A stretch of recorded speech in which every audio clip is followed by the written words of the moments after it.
Welcome to Aadya TV. నేను మీ journalist Arun. అంటే SC వర్గీకరణ విషయానికి రాష్ట్ర ప్రభుత్వం అన్ని విధాలుగా ముందుండి వర్గీకరణకు మేము మద్దతు తెలుపుతున్నామని చెప్పేసి కాంగ్రెస్ ప్రభుత్వం తెలిపింది. ఇప్పటికీ సుప్రీంకోర్టు ఇచ్చి దాదాపుగా 4-5 నెలలు అయినప్పటికీ కూడా ఈ ప్రభుత్వం ఎందుకు పట్టించుకోవడం లేదు, ఎందుకు ఇంప్లిమెంట్ ఈ రాష్ట్రంలో చేయడం లేదనే అంశాలపైన మనతో పాటు ఎస్సీ ఉపకులాల రాష్ట్ర అధ్యక్షుడు రాజలింగం ఉన్నాడు. అడిగి తెలుసుకునే ప్రయత్నం అయితే చేద్దాం. అన్న నమస్తే. అన్న, ఎందుకన్నా సుప్రీంకోర్టు మీకు ఎస్సీ వర్గీకరణ చేసుకోవచ్చు, ఏ రాష్ట్రంలో ఆ రాష్ట్రమే చేసుకోవచ్చు అనే ప్రభుత్వాలే చేయొచ్చు అని చెప్పేసి సుప్రీంకోర్టు ఆర్డర్ పాస్ చేసిన తర్వాత కూడా ఈ రాష్ట్ర ప్రభుత్వం ఎందుకు ఇంప్లిమెంట్ చేయలేకపోతుంది? వాస్తవం ఎందుకంటే 7 మంది జడ్జిలతో సుప్రీంకోర్టు తీర్పు ఇచ్చింది వరకన్నా ఏ రాష్ట్రం వాళ్ళు ఆ రాష్ట్రం చేసుకోవచ్చు అని.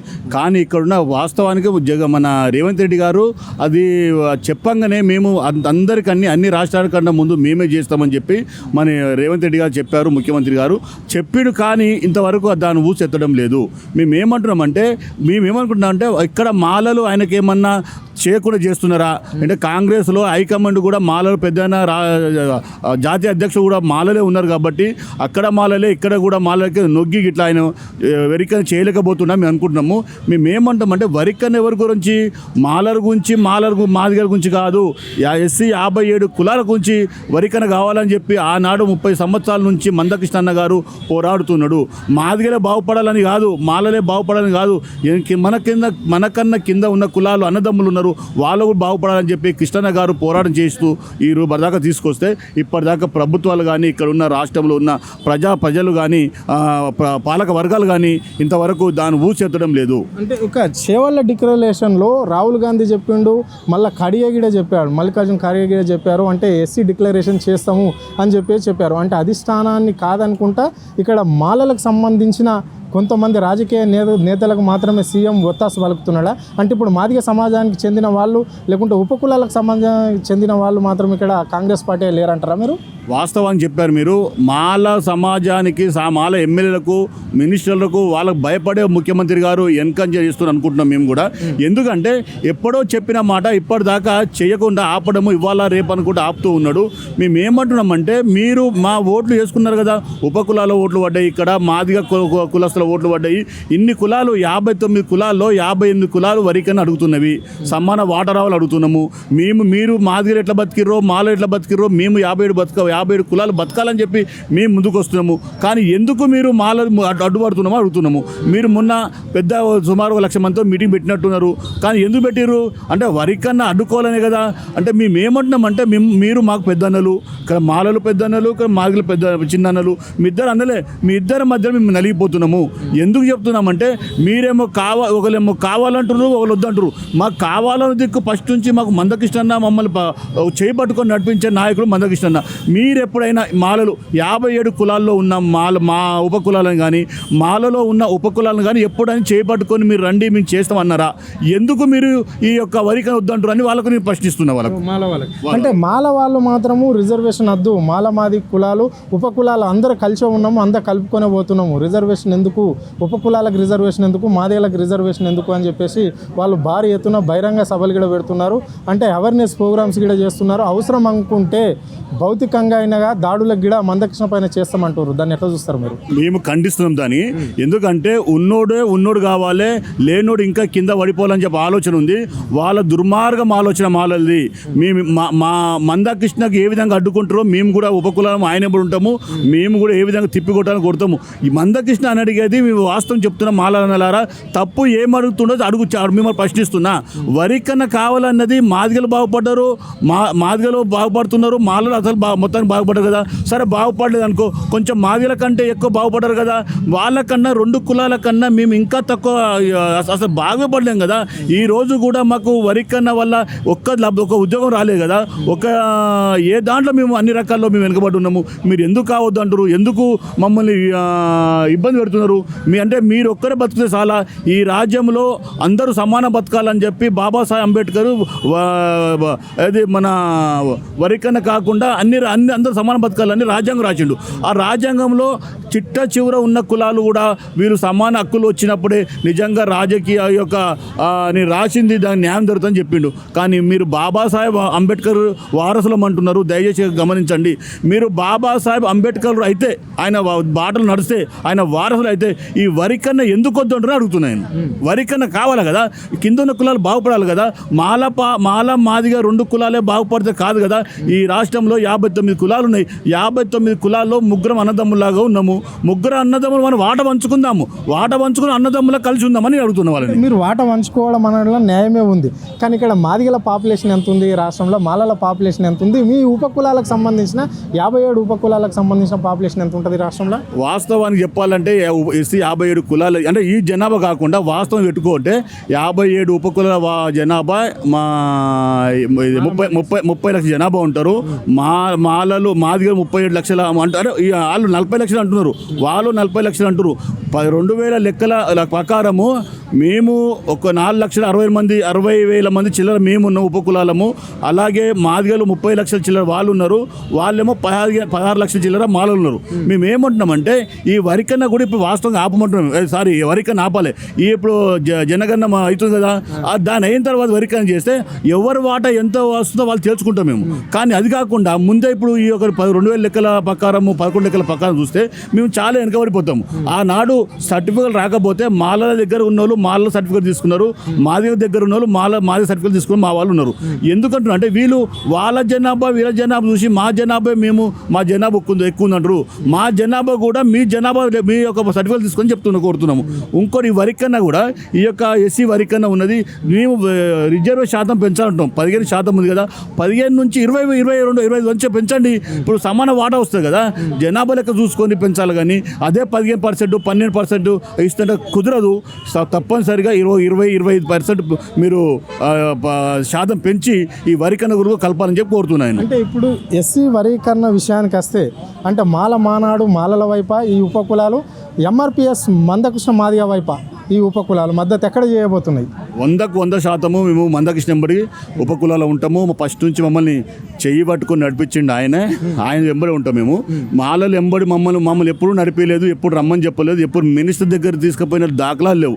పోనీ మమ్మల్ని కాదు, మాలలో ఉన్న ఉపకులాలు కూడా ఉన్నవి, దాంట్లో కూడా వాళ్ళని తీసుకుపోయి మీరు నడవండి మా ఎంబడని తీసుకుపోయే దాఖలాలు లేవు. వాళ్ళు ఎప్పుడు మేము బాగుపడాలి, మా తమ్ముడు బాగుపడాలి, మా అన్న బాగుపడాలి, వాళ్ళే ఎమ్మెల్యే తీసుకోవాలి, వాళ్ళ దాంట్లో వాళ్ళే తీసుకోవాలి ఆలోచనతో ముందుకు పోతున్నారు తప్ప వాళ్ళు ఉపకులాలకు చేసింది ఎలాంటి న్యాయం లేదు.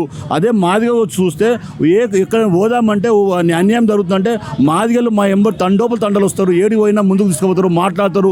ఎక్కడ పోయినా సీఎం దగ్గర పోవాలన్నా ఇంకేడికి పోదామన్నా మన అన్నదమ్ములం కాబట్టి మీరు వెనకబడ్డారు మాకంట, మీకు ఎందుకు తోడు ఉంటామని చెప్పి మాదిగలు చెప్తున్నారు. వాస్తవానికి మాదిగలు ఎంబడి ఉంటాం, మందకృష్ణ ఎంబడి ఉంటామని చెప్పి తెలియజేస్తున్నాం.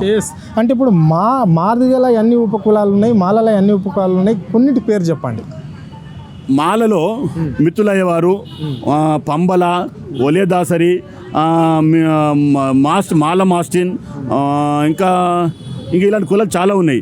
ఇదే మాదిగా అంటే మాకు వాస్తవం చెప్పాలంటే ఇదే కులానికి మా ఉపకులం కాదు, ఏ కులం ఆ కులమే, ఏది ఉపకులం కాదు. అంటే దగ్గర ఆనాడు బీడ పెట్టినందుకు మాది బేడబుడు జంగము, డెక్కలి, అలాగే మన బైండ్ల, ఇలాంటి కులాలు మాది కులాలు ఉన్నాయి కొన్ని. మొత్తం కలిపి 57 కులాలు మాది కలిపి ఉపకులాలు కలిపి 57 కులాలు ఉన్నాయని చెప్పి మీ ద్వారా తెలియజేస్తున్నాను. ఓకే, సో ఇప్పుడు మాలలు అధిగమిస్తున్నట్లన్నా అధిష్టానం మాట వినరా? అంటే ఇప్పుడు రాహుల్ గాంధీ చెప్పాడు కదా, చేవాల డిక్లరేషన్లో ఎస్సీ వరీకరణ చేస్తాము అని చెప్పేసి మళ్ళా జాతీయ అధ్యక్షుడు మల్లికార్జున ఖార్గే కూడా చెప్పడం అనేది జరిగింది. అంటే ఇక్కడ ఉన్న మాల ప్రజాప్రతినిధులు ఎందుకు ఇంత మొండి వైఖరి వేస్తున్నారు ఈ వరీకరణ జరగకుండా? జాతీయ అధ్యక్షుడు మాల ఆయన చెప్పింది రేవంత్ రెడ్డి గారు వినాలి. వినకపోతే ఆయన సీటు ఉంటుందో పోతో ఆయనకే తెలియదు. రేవంత్ రెడ్డి గారిది అంత మాలలది అంత గట్టిగా బలం ఉంది కాంగ్రెస్లో, స్టేట్లో ఉంది, అక్కడ జాతీయ దాంట్లో ఉన్నది. ఏం భయపడుతుందంటే నేను చేస్తే మళ్ళీ ఇక్కడ నా ఒక సీఎం పోస్ట్ ఉంటుందా పోతుందా అని భయపడే ఉద్దేశంతో ఆయన చేయలేకపోతుండు. మాలలకు తప్పనిసరిగా భయపడితే చేయలేకపోతున్నాడు. చెయ్యకపోతే కూడా మేము మాదిగలు కలిసి కూడా మేము ఏ విధంగా చేసుకోవాలి, ఏ విధంగా ముందు పోయి సాధించుకోవాలని చెప్పి అది కూడా తెలియజేస్తామని ముఖ్యమంత్రిగా తెలియజేస్తున్నాను. ఇప్పుడు కాంగ్రెస్ పార్టీలో మాదిగలు కావచ్చు, ఉపకులాలకు సంబంధించిన వాళ్ళు లేరా? ఓన్లీ మాలలే ఉన్నారా కాంగ్రెస్ పార్టీలో నాయకులు? మాదిగలు ఉన్నారు, కానీ మాదిగలు ఏడున్నారు, శాసించే దగ్గర లేరు. మాలలు ఏడున్నారు, శాసించే దగ్గర ఉన్నారు. అంటే చెప్తే అంటే ఏమంటే మేము చెప్తే వినపోతే నీకు ఇది చేస్తామని భయపడే ఉద్దేశంతో వాళ్ళు మాదలు ఉన్నారు. మాదిగలు ఏంటంటే అరే చెప్తే చేస్తాడో చేయడు, చెప్పినా చేస్తాడు లేడు. ఎంతోమంది ఎన్నోసార్లు పోయి కలిసినా సరే చేస్తా అంటున్నాడు. కానీ మాదిగల కంటే మాలల బలం ఎక్కువ ఉంది అసెంబ్లీలో కానీ రాష్ట్రంలో కానీ. అది ఎట్లా ప్రజల తరపున కాదు, ప్రజల్లో కాదు, కానీ ఈ యొక్క ప్రభుత్వ ఆర్థికంగా కానీ రాజకీయంగా కానీ వాళ్ళ ఒత్తిడి ఎక్కువ ఉంది కాబట్టి కొంచెం దానికి తలొగ్గుతుందని అంటున్నాను. అంటే ఇప్పుడు ఎస్సీ వర్గీకరణను మాత్రం అడ్డుకుంటాము, అవసరమైతే మందకృష్ణ దీన్ని నాయకత్వం వహిస్తున్నాడు కాబట్టి భౌతికంగా అయినా దాడులు చేయడానికి మేము సిద్ధంగా ఉన్నామని చెప్పేసి మాల సోదరులు అంటున్నారు. దాన్ని ఎట్లా తీసుకుంటున్నారు ఒక ఉప కులాల అధ్యక్షునిగా? వాస్తవం చెప్పాలంటే మాలలకు ఆ ఉద్దేశం ఉండేది కాదు. వాస్తవం చెప్పండి, ఎప్పటి నుంచో మేము ఉద్యమాలు చేస్తున్నాము, ఎప్పుడు వాస్తవము వాళ్ళకి అందరూ దీన్ని అడ్డుకుంటలేరు. కొంతమంది మాలలు మాత్రమే ఈ మధ్యలో కొంతమంది వచ్చి వాళ్ళు రెచ్చగొడుతున్నారు. అడ్డుకుందాము, కొడదాము, మీద పడదాము, గుంజుకుందాము అంటారు. కానీ గుంజుకున్నది ఏముంది? మా దగ్గర ఉన్నదే మీరు గుంజుకొని తింటున్నారు. వాస్తవానికి ఈ యొక్క రాష్ట్రంలో అందరూ ఏ విధంగా బతకాలి, ఏ విధంగా ఉండాలి, వరికన్నా ఎట్లా రావాలి, బాబాసాహెబ్ అంబేద్కర్ ఏ విధంగా రాసిండు ఆ విధంగా మేము అడుగుతాము. వాళ్ళు భౌతిక దాడి దిగని, కానీ దిగితే మరి వాళ్ళు దిగిన మీద వాళ్ళు ఎవరు మేము మా వరికన్న కావాలని కొట్లాడతాం. వాళ్ళు కొట్టినా పడతాము, తిట్టినా పడతాము.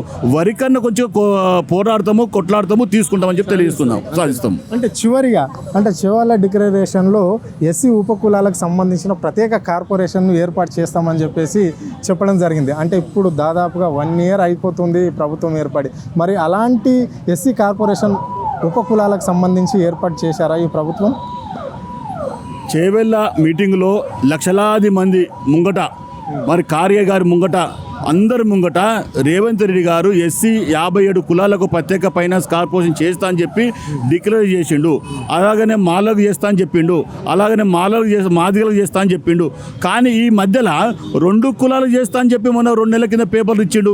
57 కులాలు నువ్వు చేస్తావని చెప్తేనే మా ఉపకులాల వారు ఎమ్మెల్యేలో మీకు సపోర్ట్ చేసినాము, ఎంపీలో మీకు సపోర్ట్ చేసినాము, ఇప్పుడు ఎందుకు మాకు చేయనంటున్నావో ప్రశ్నిస్తున్నాను. నేను మిమ్మల్ని అడుగుతున్నా మీ ద్వారా. ఎందుకంటే ఆనాడు మా ఓట్లు వేయించుకొని, అంటే మా ఓట్ల గురించి నువ్వు అడిగినావా అంటే ఓట్లు వేసే యంత్రాలు ఈ ఉపకులాలు వీళ్ళకి ఇవ్వకున్నా ఏమి కాదు అని చెప్పి మీరు అనుకుంటున్నారు రేవంత్ రెడ్డి గారు. అది తప్పు, గుర్తుపెట్టుకోండి. మీరు ఏమన్నారు, యువక నాయకుడిని మీ ముఖ్యమంత్రి అయినా అందరు బాధలు కష్టాలు తెలిసిన వాడిని అన్నారు. మీరు చేస్తా అని చెప్పారు. ఉపకులాలకు ప్రత్యేక ఫైనాన్స్ కార్పొరేషన్ ఎందుకు చేయరో మీరు ఒకసారి ఆలోచన చేయాలి. తప్పనిసరిగా చేయాలని చెప్తున్నాము. ఎందుకంటే మీ అన్ని కులాల కంటే మాదిల కంటే చాలా వెనుకబడ్డ కులాలము. మాదకు చేయకున్నా మీరు ఏం చేస్తున్నారు, ఉన్నోని దోషి పెడుతున్నారు, లేనోనికి ఇంకా అట్టడుగు తోసేస్తున్నారు. అది కరెక్ట్ కాదు. మీరు తప్పనిసరిగా ఎస్సీ 57 కులాలకు ప్రత్యేక ఫైనాన్స్ కార్పొరేషన్ చేయాలని చెప్పి డిమాండ్ చేస్తున్నాం మీ ద్వారా. సో ఇది పరిస్థితి. అంటే కార్పొరేషన్ను, అంటే ఎస్సీ ఉపకులాల కార్పొరేషన్ ఏర్పాటు చేయాలి రాష్ట్ర ప్రభుత్వం. ఈ ఎస్సీ వర్గీకరణకు మాత్రం మాలల పెత్తనం ఉండడంతో సీఎం రేవంత్ రెడ్డి వాళ్ళకి భయపడి వెనకకు జరుగుతున్నాడు. అంటే ఇక్కడ నుంచి గెజిట్ చేసి పంపించలేకపోతున్నాడు. అంటే వర్గీకరణకు సిద్ధంగా ఉన్నామని చెప్పిన సీఎం ఎందుకు ఎంటేస్తున్నాడు అడుగు అని చెప్పేసి ఆయన ప్రశ్నించడం అనేది జరిగింది. ఇదే తీరు కానీ మాలల వైఖరితోటి నువ్వు ముందుకు పోతే మాత్రం రాష్ట్రంలో అల్లకొల్లారులు సృష్టించడం అనేది జరుగుతుంది. శాంతియుతంగా అయిన సరే కానీ రిజర్వేషన్ మేము సాధించి తీరుతామని చెప్పి రాజలింగం చెప్పడం అనేది జరిగింది. కెమెరా పర్సన్ ప్రవీణ్తో అరుణ్, ఆద్య టీవీ, హైదరాబాద్.